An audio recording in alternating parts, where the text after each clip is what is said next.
Okay, folks, I want to do the growth update really quick. I do want to show you what's going on with the Alocasia cuprea red secret. That is a new leaf on a side shoot that's been hanging tough over the winter months. Got really active about a week or two ago, and there's more leaf growth coming out. I don't know how well you can see it. I can't stay stooped over like this for much longer. There we go. Okay, don't herniate a disc in your lower back, especially at a young age, because it only gets worse over time. Okay, here we go.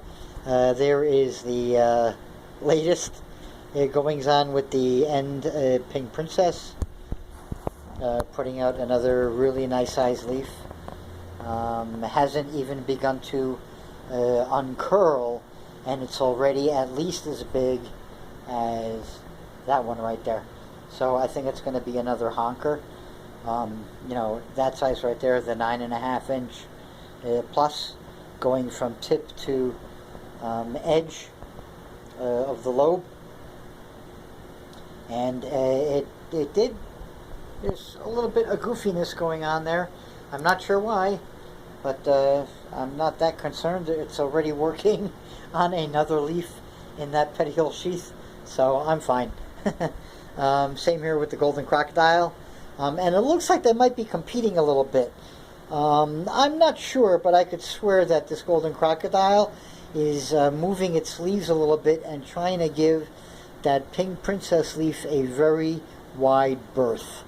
And again, I'll have to check previous videos and pictures on leaf positioning, but it really does seem that way to me. And stranger things have happened. Plants will, certain plants will keep other plants out of their vicinity through chemical warfare. There's a lot to be said for the phenomenon of allelopathy. I'm surprised I was able to get that one out. I ran into it all the time with corals when I was doing the whole reef thing, especially when I worked at one of the wholesalers out in California. I'll just really quickly tell you a story about leather corals and small polyp stonies, particularly the acropora corals. We had a series of very long coral troughs that were 5 feet wide by about 4 feet tall by about 30 feet long. If I remember my dimensions correctly, it might be 25 feet long instead of 30 feet long. And they were plumbed so that water entered them from one end. The water flowed all the way down the trough. We call them the coral troughs.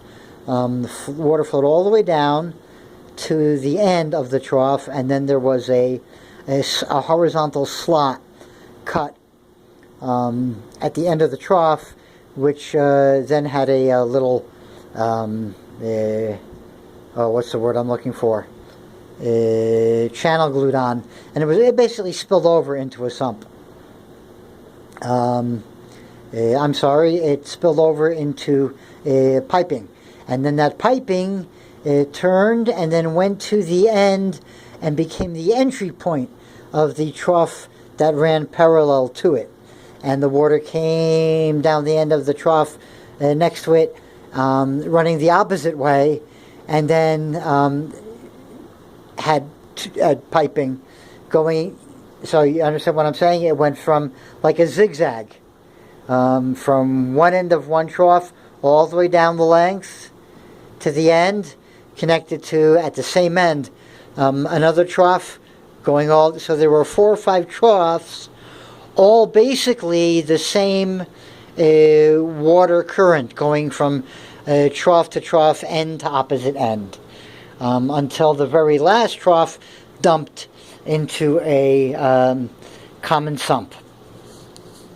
And one of the employees, the guys who unpacked the corals at night and put them in the troughs, put the acropora corals downstream from the leather corals in one particular trough. And by the next morning, all the aquapora corals were dead, burned by the leather corals. Leather corals can be particularly nasty to other corals in a closed system, especially what's directly downstream from them.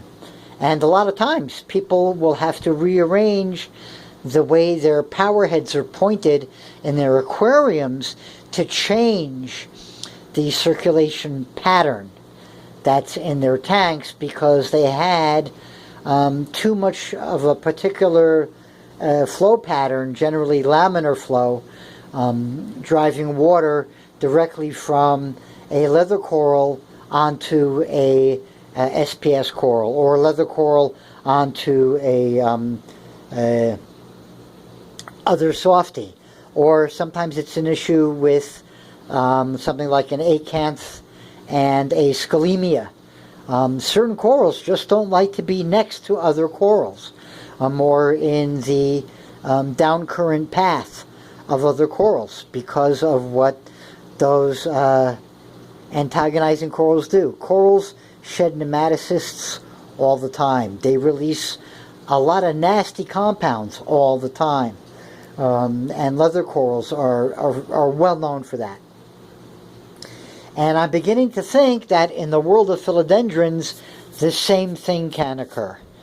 I don't know if any studies have been done. I haven't even begun to think about researching this and diving down that quote-unquote academic rabbit hole. It'll be a rabbit hole, but then whether or not it's an academic one, I don't know. That's what the quote marks are referring to. But at any rate, I really do think that this golden crocodile is trying to swing that leaf away from the pink princess. We shall see. Twice, while it was hardening off, I put that pink princess leaf underneath the golden crocodile, and twice it flipped itself. It literally bent itself and flipped itself up and over the golden crocodile leaf. So, who knows? I'll keep an eye on it. I'm not worried either way. They're both cranking out leaves like nobody's business.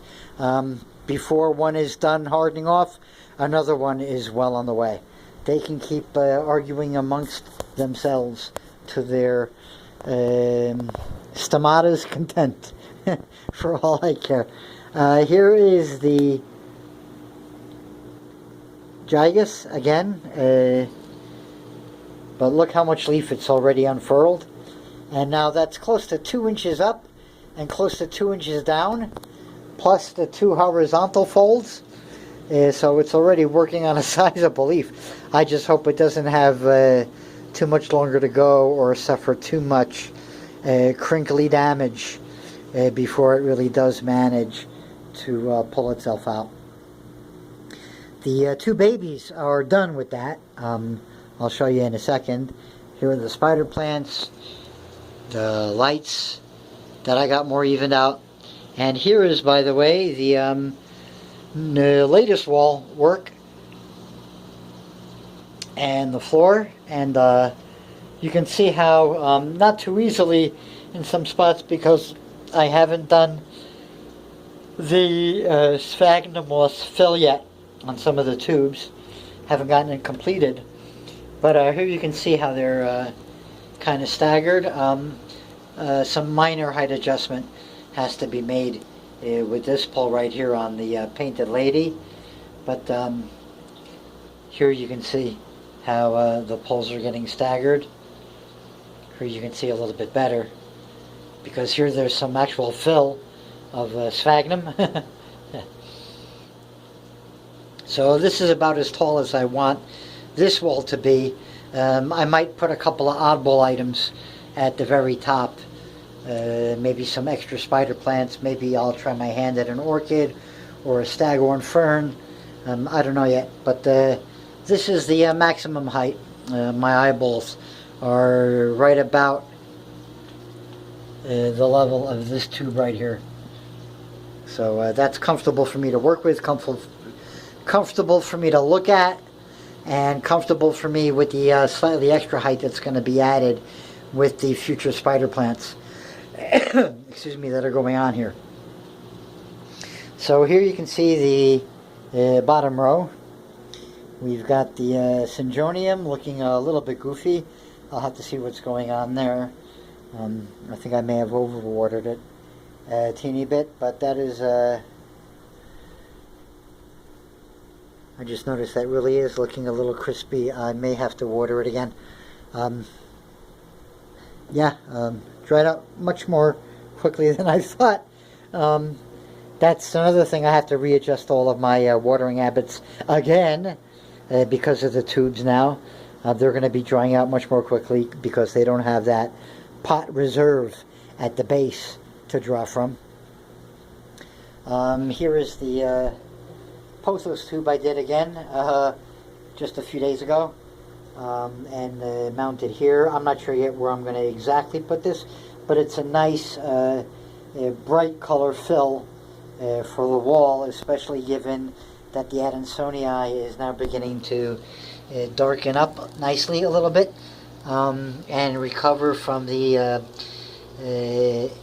indignations I forced it to suffer through. And the gigas is going to be a nice dark color. So those two on either side of the neon is going to look nice. And then, you know, transitioning to the syngonium over here. This was the syngonium over at the workroom next to the silver sword, between the silver sword and the Schefflera Mini. I decided to clear that space for the benefit of both the silver sword and the Schefflera Mini, and move it over to here for now. But I'll do have to take a look at that syngonium. I just noticed that it's looking very yellowish. I think it just hasn't been getting water. Anyway, here is the end of that wall. I managed to get back to the big four. The Scindapsus Moonlight, the Aglionema Sunset, I'll call it for now, the Alocasia Caprea Red Secret. Working on something. I think that's a leaf it's working on, I'm not exactly sure. It might be a leaf and then a flower right afterwards. Don't know, but I've got that and the Panther. Those four. I really like that sequence. It's got variety of, from one to the other, there's a variation of form, color, height, everything. Completely different from one plant to the next. And they all contrast nicely. Dark, light, dark, light. I like that. Then there's the coleus, the first grouping that I did, starting to fill out and get a little bit of height and look really nice. There's the piebald. There is the top cut of the green and pink, green and red, and the beginda that was over by the Solowums. And this all here, from the Panther to the Panther, is all going to change a little bit. But for now, this is more or less done. This Diefenbachia will probably leave. And I'm coming up close to the time limit, which means it's time to say fuck you Google, and just pan back and show you what the new wall is starting to look like. And let me turn the chair a bit. There we go. And there you have it.